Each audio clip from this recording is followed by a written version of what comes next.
Good morning विद्यार्थियों, कैसे हो? बढ़िया। तो लॉकडाउन चल रहा है अभी। लॉकडाउन में घर से जब भी बाहर निकले तो मुंह पर सैनिटाइजर, 2 गज दूरी, सभी नियमों का पालन करें। आज अपन यहाँ 11th क्लास की केमिस्ट्री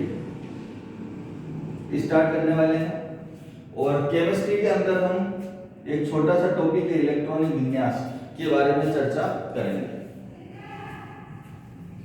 तो ठीक है, सबसे पहले अपन बात करते हैं परमाणु। परमाणु क्या होता है? तो परमाणु किसे कहते हैं? पदार्थ का छोटे से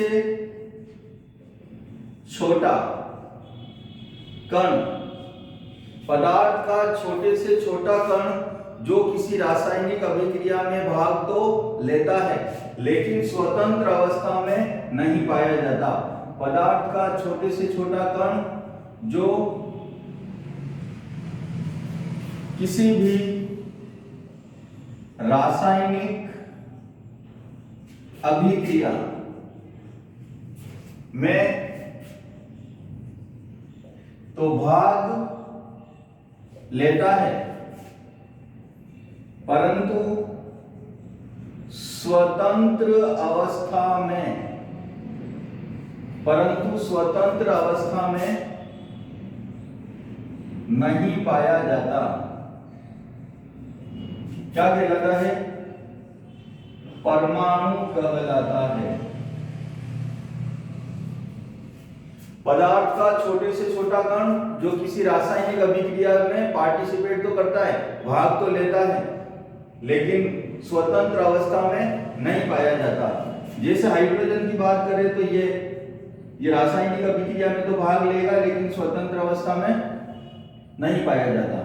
जबकि इसको यूं लिखते अपन H2 तो ये अणु हो गया, मॉलिक्यूल हो गया। ये अणु है, ये रासायनिक अभिक्रिया में भाग नहीं लेता लेकिन स्वतंत्र अवस्था में पाया जाता है। जबकि यह अवस्था क्या है? परमाणु।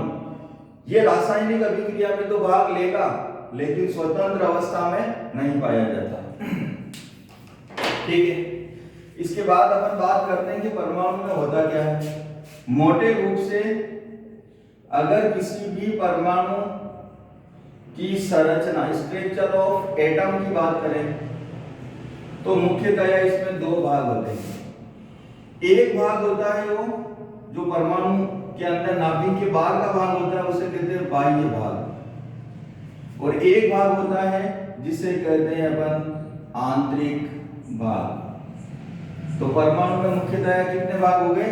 बाह्यतम भाग, बाह्य भाग और आंतरिक भाग। आंतरिक भाग से तात्पर्य यहाँ होता है नाभिक से। आंतरिक भाग का क्या मतलब है? नाभिक। और नाभिक के अंदर 2 चीजें पाई जाती है, प्रोटॉन और न्यूट्रॉन। प्रोटॉन और न्यूट्रॉन कहाँ पाए जाते हैं विद्यार्थियों?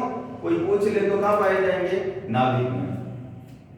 या यूं कहें कि प्रोटॉन और न्यूट्रॉन को संयुक्त रूप से क्या कहते हैं? तो इसे कहते हैं न्यूक्लियॉन। क्या कहते हैं? न्यूक्लियॉन। तो नाभिक में क्या पाया जाता है? न्यूक्लियॉन्स पाए जाते हैं। न्यूक्लियॉन्स क्या है? प्रोटॉन और न्यूट्रॉन का योग। प्रोटॉन और न्यूट्रॉन को संयुक्त रूप से क्या कह सकते हैं? न्यूक्लियॉन कह सकते हैं। बाह्य भाग है, तो बाह्य भाग में कौन होते हैं?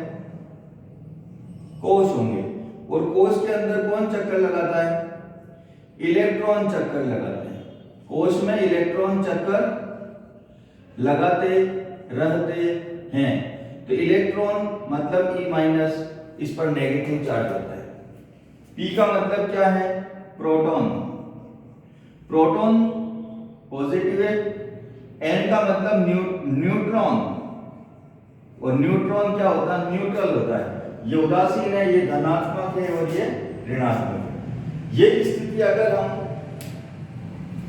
अलग तरीके से समझना चाहें तो ये नाभिक, ये पहला कोश, ये दूसरा कोश, ये तीसरा कोश, चौथा कोश, पांचवा कोश, छठा कोश, ऐसे चलेंगे अपन तो कोश की संख्या होती है अनंत। तो किसी भी परमाणु में नाभिक के चारों ओर कोष की संख्या कितनी होती है?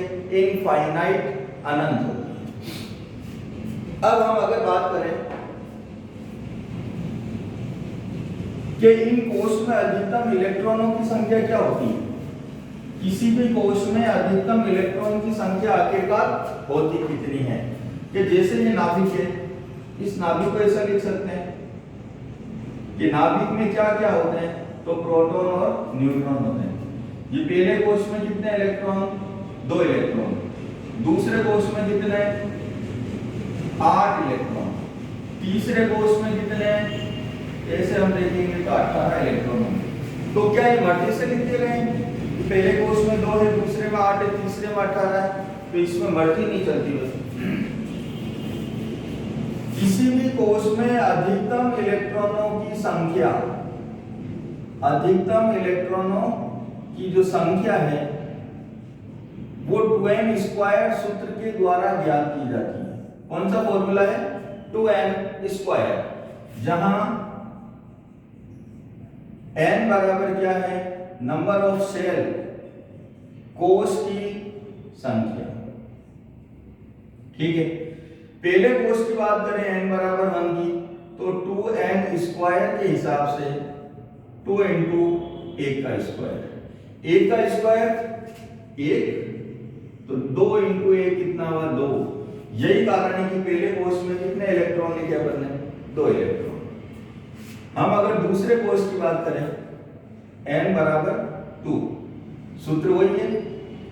दूसरे कोष के लिए 2 इंटू n का मान क्या रखे? 2 का स्क्वायर, 2 का स्क्वायर होता है 4, तो टोटल इलेक्ट्रॉन कितना है? 8। तो दूसरे कोष में कितने इलेक्ट्रॉन? 8। हम अगर बात करें तीसरे कोष की, सूत्र वही है अभी भी, 2n स्क्वायर, 2 इंटू 3 का स्क्वायर, 3 का स्क्वायर 9, टोटल हो गए 18। तो तीसरे कोष में अधिकतम कितने इलेक्ट्रॉन? मैक्सिमम इलेक्ट्रॉन ऑफ 3, तीसरे कोष में कितने होंगे? थर्ड सेल में कितने होंगे? 18 इलेक्ट्रॉन। इसी प्रकार कोई भी कोष, मान लो पांचवें कोष में ज्ञात करना है, तो 2n स्क्वायर में 2 इंटू n का मान 5 रख दे, 5 का स्क्वायर 25 इंटू 2 50। इसी तरीके से पहला कोष, दूसरा कोष, तीसरा, चौथा और पांचवें कोष में अधिकतम कितने इलेक्ट्रॉन होंगे? 50। किसी का भी याद कर सकते, ठीक है, नोट करो।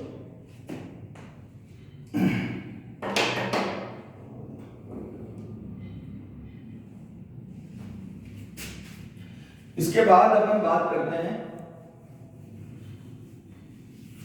कि जो कोष है किससे मिलकर बने होते हैं? तो कोष बने होते हैं उपकोष से मिलकर। कोई भी कोष किससे मिलकर बना होता है? उपकोष से। और उपकोष किससे मिलकर बने होते हैं? कक्षकों से। तो जैसे कोई कोष है,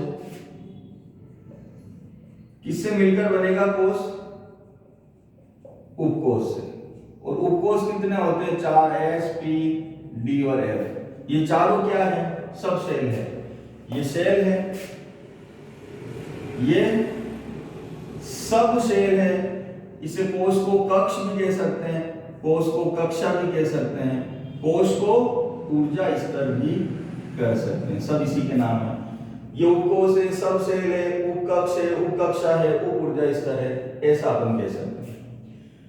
S, ये S, P, D, F क्या हो गए? उपकोष। उपकोष किससे मिलकर बने होते हैं? कक्षकों से। S उपकोष में एक कक्षक होता है, P उपकोष में 3 कक्षक, D उपकोष में 5 कक्षक, F उपकोष में 7 कक्षक। इन कक्षकों में मैक्सिमम इलेक्ट्रॉन कितने होते हैं? ये याद रखने योग्य वाली चीजें हैं। S उपकोष में एक कक्षक है, अधिकतम इलेक्ट्रॉन 2।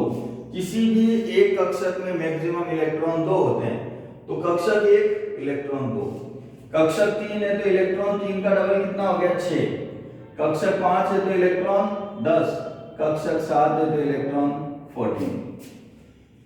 अब अगर इनकी आकृतियों की बात करें तो S उपकोष की आकृति होती है गोलाकार।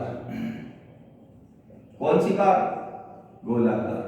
पी उपकोष की होती है डंबलाकार। डी उपकोष की होती है ये एक डंबल, ये दो डंबल, द्विडंबलाकार। और एफ उपकोष के अंदर टोटल 7 कक्षक है और बहुत जटिल होती है, क्योंकि 7 कक्षक को त्रिविम में बनाना थोड़ा टिपिकल है, मुश्किल है, इसलिए इसे क्या कह देते हैं कि इसकी जो आकृति है वो जटिल ना होकर बहुत जटिल होती है, तो बनाने की आवश्यकता नहीं है, क्योंकि कक्षक 7 है वो इस दिशा में भी आएंगे, वाई में, जेड में, सब तरफ त्रिविमीय संरचना बनती है। और ये जो बोर्ड है, व्हाइट बोर्ड है अपना, एक 2 विमीय है। 2 विमीय पर 3 विमीय स्ट्रक्चर बनाना मुश्किल होता है। तो क्या पढ़ते हैं? एफ उपकोष की आकृति बहुत जटिल होती है। इसको नोट करना है, साथ साथ में अपना रजिस्टर पेन लेके और इनको याद करना है। फिर इसके बाद अपन जो पढ़ेंगे इलेक्ट्रॉनिक कॉन्फ़िगरेशन या इलेक्ट्रॉनिक विन्यास, इसकी चर्चा अपन अगली क्लास में करेंगे। Thank you.